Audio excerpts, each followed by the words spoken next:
Sallallahu ala Muhammad. Sallallahu alaihi wasallam. Sallallahu ala Muhammad. Sallallahu alaihi wasallam. Sallu ala Nabi Muhammad. Sallallahu berkali. Baik bapak-bapak, ibu-ibu sekalian, jamaah Masjid Baitur Rahman dan juga seluruh pemirsa Cahaya Hati Indonesia. Gak boleh ngeluh, gak boleh ngeluh, gak boleh ngeluh. Banyakin syukur, banyakin syukur, banyakin syukur. Karena banyak nikmat Allah. Lebih banyak daripada kesulitan yang kita hadapi. Dan pasti pertolongan Allah diberikan kepada kita semua. Yakin sesulit apapun Allah pasti akan berikan jalan keluar dari masalah kita. Insya Allah harus ya yakin. Ya kalau udah mulai hatinya gelisah baca auzubillahi minasyaitonirrajim. Ya Allah aku yakin engkau akan memberikan pertolongan kepadaku. Jangan banyak nyalahin orang, introspeksi diri, dikasih jalan keluar. Silakan yang mau nanya siapa, angkat tangannya. Masya Allah, silakan bapak. Pak boleh bapak angkat ya. Mana bapak yang mau nanya? Nama dan pertanyaannya pak. Bismillahirrahmanirrahim. Assalamualaikum warahmatullahi wabarakatuh. Waalaikumsalam warahmatullahi wabarakatuh. Nama saya Rafiq Junaidi, mohon izin bertanya. Silakan Pak Rafiq. Bagaimana cara membiasakan hati untuk bersyukur, terutama ketika lingkungan sekitar kita suka mengeluh terus. Wah itu dia. Terima kasih. Assalamualaikum warahmatullahi wabarakatuh. Waalaikumsalam warahmatullahi wabarakatuh. Ya baik, untuk kesempatan bersama Ustadz Ramli Ahmad bisa menjawab. Oke baik. Alhamdulillah ini luar biasa pertanyaannya nih. Dari tadi luar biasa semua. Dan kita lihat jawaban Al-Quran Bang David. Wa asa an takrahu syai'aw wa huwa khairul lakum. Pertama kita tes dulu nih akar masalahnya bagaimana gitu. Yang apa kita keluhkan. Bisa jadi suatu hal yang diberikan kepada Allah kepada kita yang kita lihat jelek itu ternyata baik menurut Allah untuk diberikan kepada kita sehingga Allah berikan kepada kita. Jelas ayatnya. Wa asa an takrahu syai'an wa huwa khairul lakum. Bisa jadi perkara yang kamu benci, perkara yang kamu cemohkan, hal yang tidak kamu inginkan itu menimpamu. Tapi ternyata menurut Allah baik buat kamu, maka Allah berikan kepadamu. Nah kalau kita sadar akan hal itu, maka kita termasuk orang-orang yang bersyukur. Insya Allah tidak ngeluh. Karena di balik keluh kesah kita ini akan ada yang manis-manis. Yang manis-manis Bang David. Ya. Sehingga ketika pertolongan Allah yang kita lihat terkadang yang sebaliknya.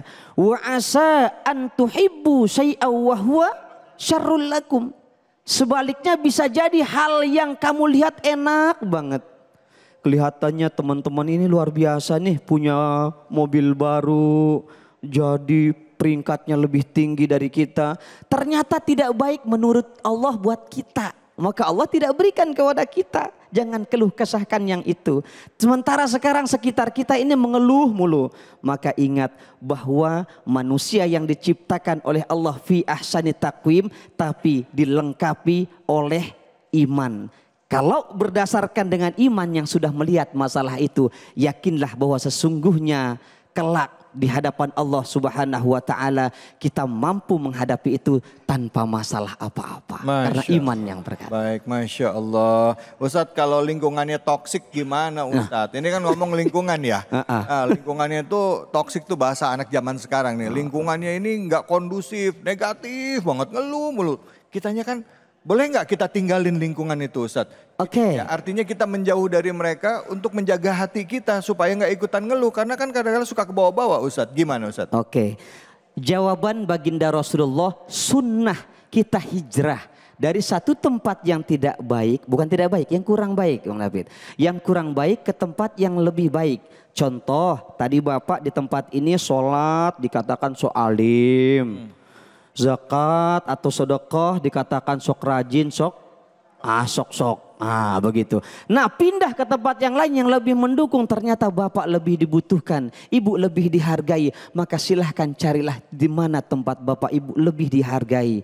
Karena banyak orang terkadang memanfaatkan bapak ibu, tapi tidak bisa untuk bisa diberikan manfaat oleh kita sendiri. Ya, baik, alhamdulillah. Baik, terima kasih banyak Ustadz.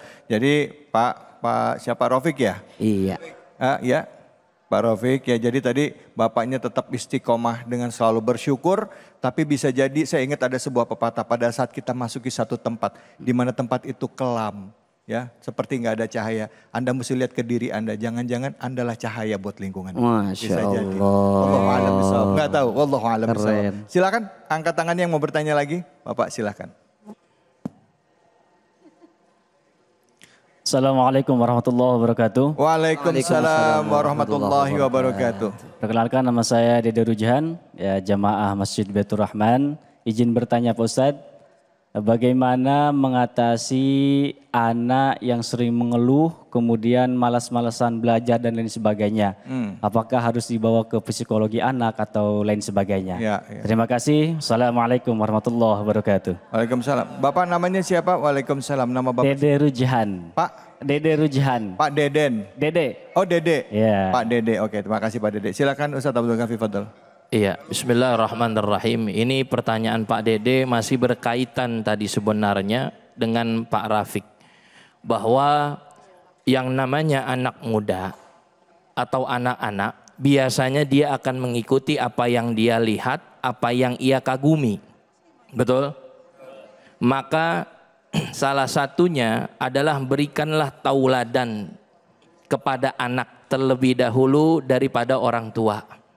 Ya, karena orang tua adalah sosok yang pertama kali dilihat oleh anak.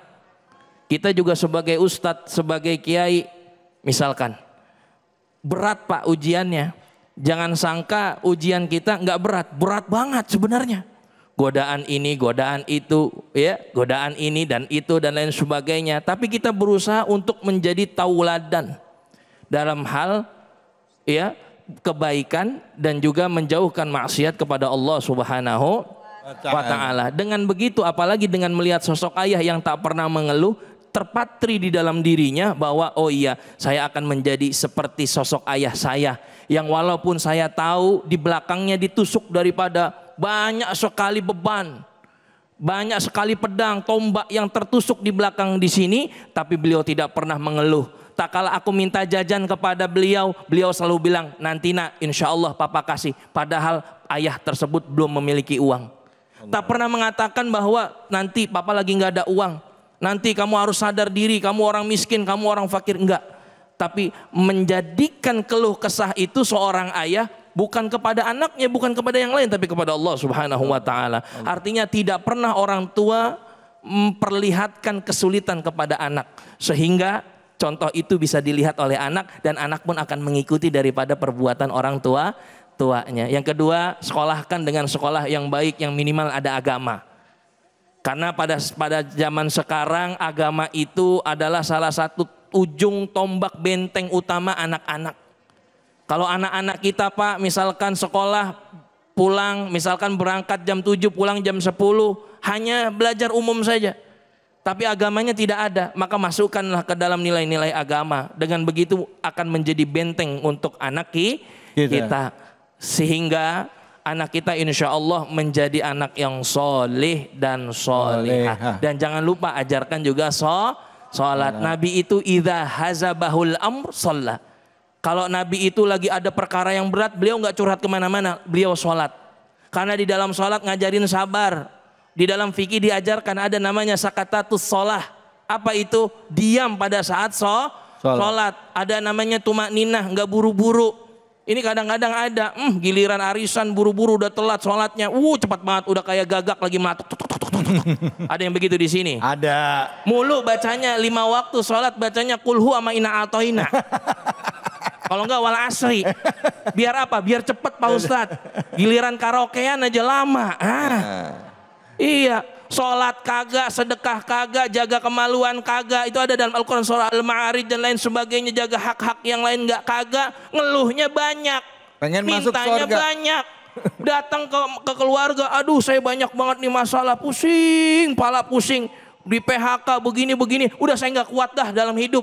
Malaikat denger, kata malaikat cabut deh nyawanya. Beneran akhirnya, kan begitu.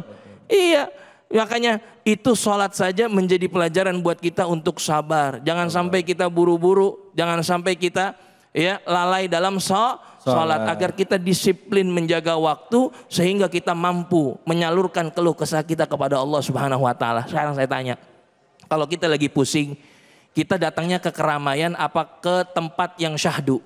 Yang syahdu, yang sunyi, ya. Yang sunyi, yang nikmat, yang enak, yang dimana hiruk pikuk dunia itu sudah kita tinggalkan. Kadang-kadang healingnya pergi ke gunung, pantai. Sekarang trennya Pak, healingnya kan pada mana, camping, ke gunung, ya, bukan nyari dedemit ya, bukan.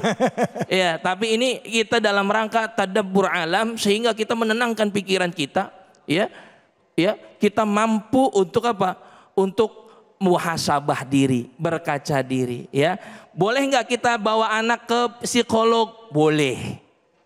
Jawabannya boleh. Boleh, agar mengetahui tuh karakter anak tuh condongnya kemana, buruknya kemana, sehingga ada tindakan preventif yang bisa kita lakukan sebagai orang tua agar anak kita tidak terkena penyakit namanya toksik. Apa itu? Racun. Anak zaman sekarang Ustaz David, innalillahi wa inna ilaihi rajiun, ngeluh aja ngomongnya jorok. Allahu Akbar. Iya, jarjur, iya kan gitu, dipleset-plesetin sama dia. Iya, ngomongnya istilahnya hal-hal yang buruk. Nah ini jangan sampai. Iya. Itu jadi pergaulan harus kita jaga, harus kita kontrol ya. Wallahu a'lam. Terima kasih banyak Ustadz. Bu, Pak, yang tadi saya kasih garis bawah, anak itu cerminan orang tua. Jadilah orang tua itu orang yang pertama tempat anak mengadu. Anak jadi orang tua, jadi orang yang pertama tempat anak curhat. Tahu kondisi anak, tahu keadaan anak. Jangan sampai anak kita nanti dia mendem masalah sendiri. Makanya gak heran zaman sekarang banyak anak-anak muda usia sekolah yang stres. Ya, punya mental problem, pergi ke psikolog. Kalau memang seperti itu ya harus dijalani. Tapi balik lagi, kuncinya ada pada orang tua. Baik, kita habis ini akan belajar baca Quran bersama dengan guru kita. Jangan kemana-mana, tetap di sini di Cahaya Hati Indonesia.